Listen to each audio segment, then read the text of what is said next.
David Kenneth Roy Thomson, born June 12, 1957, is a Canadian and British hereditary baron and media mogul. After his father's death in 2006, Thomson became chairman of Thomson Corporation, and also inherited his father's British title, Baron Thomson. After the acquisition of Reuters news agency in 2008, David Thomson became chairman of the merged Thomson Reuters. He is a worthy son of his father. However, Baron Kenneth Thomson and Marilyn Lavis' other two sons are not. David's sister Kathy is a housewife and his brother Peter is a race car driver. David, on the other hand, has chosen a serious and lucrative path in life. In 2019, Thomson is listed as the richest man in Canada, with an estimated wealth of $37.7 billion. It all started 40 years ago when David Thomson earned a bachelor's degree in 1978, and later earned a master's degree.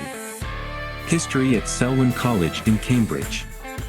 After graduating from college, Thomson became active in the business world. He first worked as a paralegal at MacLeod Young Weir in Toronto. However, after working for his uncle for so long, the young entrepreneur didn't hesitate long. He quickly left the company and joined the family business, working for the Thomsons, where he held various positions dominated by the Thomson family. In this way, he got to know and understand better all the hidden obstacles in the business. How to conduct himself in delicate and unconventional situations. Thomson was the manager of the Bay store at the Cloverdale Mall, and president of the well-known Etobicoke store, and, until recently, the popular Zellers retail chain. To bolster his independent spirit, David Thomson founded a real estate company, Thomson Incorporated, which he owned and operated out of Thomson's empire. After all, it was only his brainchild, his own, new and unknown. But somehow it was very attractive. As a consequence, it was also very profitable. At first, Thomson Incorporated managed commercial real estate assets on behalf of several large shareholders.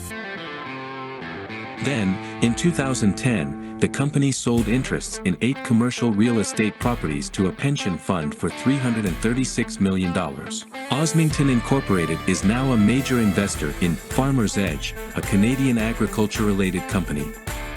Thomson Incorporated is also a partner in True North Sports and Entertainment, Winnipeg Jets of the National Hockey League and owner of Bell MTS Place Stadium.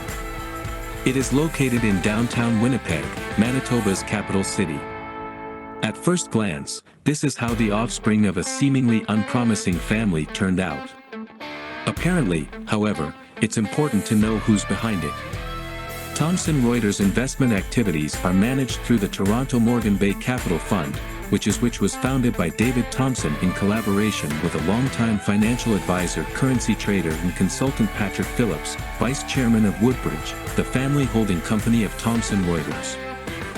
According to a will left decades ago by Roy Thomson, founder of Thomson Corp.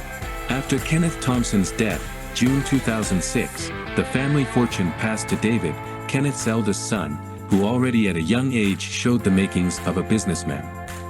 But all is not well in the Danish kingdom. And even the rich are not always happy. In 2018, after selling a controlling stake in his financial company to Thomson Reuters, David was terribly unhappy and expressed his dissatisfaction with his job at the family business. He is now in talks with his family about leaving the Thomson Reuters family business. He wants to focus on his art and real estate business. David, the grandson, will have to be involved in running the company, Roy Thomson wrote in his 1975 autobiography. With the good fortune we left them, they will have to do it. The Thomson clan, following Ken's example, would not be able to do so. Relieve themselves of the responsibility of running the company even if they wanted to. David's fate was a foregone conclusion. But at the same time, David Thomson, a master of fine arts, is also a noted art collector, and owns works by Rembrandt, Turner, Paul Klee, Hammershaw, Edvard Munch, Patrick Heron, Joseph Beuys, Kirchner and Egon Schiele. If you know who I'm talking about, these are all very, very famous names. Yes, and these works have a very high price tag. Thomson owns the world's largest collection of paintings and drawings by British artist John Constable. In a 1994 interview with Geraldine Norman of The Independent, Thomson said, he bought his first Constable painting at the age of 19 and gave the seller quite a lot of money. Norman described him as a fanatical collector. In his early 20s, Thomson stunned the art world with two major purchases. In 1984 he bought Turner's impressive Seascape for $23 million, the highest price ever paid at the time. The price came from the sale of the collection of Kenneth Clark, a prominent British art historian. The following year, at the age of 27, Thomson broke another world record by purchasing Rembrandt's monumental Christ the Redeemer, dated 1655. At Christie's in London for a record price of about $3 million. Note, however, that Thomson sold both of these masterpieces within a few years of each other during the financial crisis of the 1980s.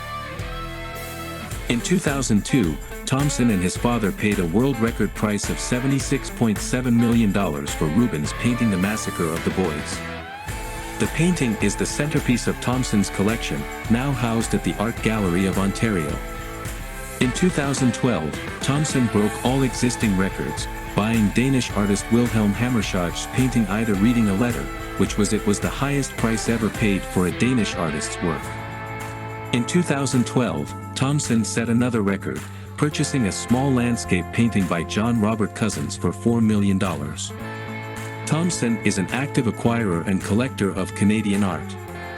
In November 2016, for example, he paid a record $11.2 million for Lauren Harris's painting Mountain Forms at a 7-artists group auction.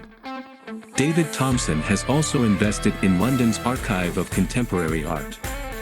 The archive specialists buy collections of photographs from around the world, and the book publishing division of AMC Books Inc. Thomson Corporation, which publishes books exclusively by Canadian authors. Thomson is the father of 6 children by 4 mothers. With his first wife, Mary Lou LaPrairie, he has 2 daughters, Tyra Nicole and Tessa Reese. By his second wife, Lori Ludwig, Thomson has 1 son, Benjamin, who was born after his divorce from Lori. With actress Kelly Rowan, he has a daughter, Brylan, born after Thomson ended his relationship with her. With his partner Severina Nuckers, who was an employee of the London auction house Sotheby's, Thomson has 2 daughters. Thomson has 2 daughters, Ottilia, born in 2015, and Elodie, born in 2018. Neither child lives with their father. David Thomson lives alone in a private home that includes a basement art gallery. The house is located in Rosedale, Toronto. 3 of the children live in the British capital, where Thomson has purchased several homes. A study of Thomson's Corporation revealed that it plays a role in regulatory compliance.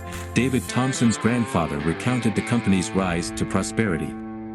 In it, he explained the need to keep costs to a minimum and carefully control budgets, to ensure that you only hire professional employees who can pursue their own personal goals and have a vested interest in the company's continued growth and profitability.